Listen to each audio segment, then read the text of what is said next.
ઝારખંડમાંથી કોંગ્રેસના મિનિસ્ટર આવીને આ દુઃખમાં ભાગ લઈને એને આર્થિક સહાય કોઈ વળતર આવા ગુનામાં હોય જ ન શકે।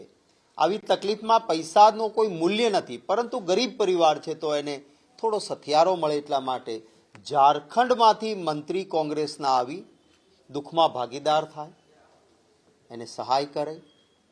પરંતુ ભારતીય જનતા પાર્ટીના એક પણ વ્યક્તિ આ ગરીબ પરિવારની સાથે ન ઊભા રહે, આ અત્યંત દુઃખની બાબત છે।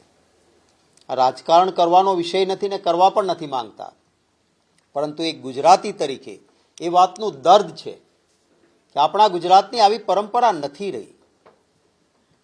માત્ર વાહ વાહ વાહ વાહ ને પબ્લિસિટીના સ્ટન્ટ કરવાના બદલે આ પ્રસંગે સરકારની જવાબદારી હતી। સુરત એ ફિનાન્શિયલ કેપિટલ, આર્થિક રાજધાની આપણી ગુજરાતની છે, અને આ સુરતમાં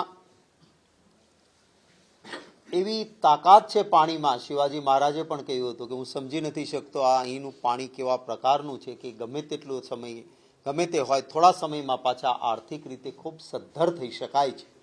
આ અહીંના લોકો અને પાણીની તાકાત દૂર દૂરથી સૌરાષ્ટ્રમાંથી કચ્છમાંથી અહીંયા આવીને મહેનતકશ લોકોએ પોતે પણ મહેનત કરી, ઓરિજિનલ સુરતીઓએ પણ દૂધમાં સાકર સમાવે બધાને સમાવ્યા।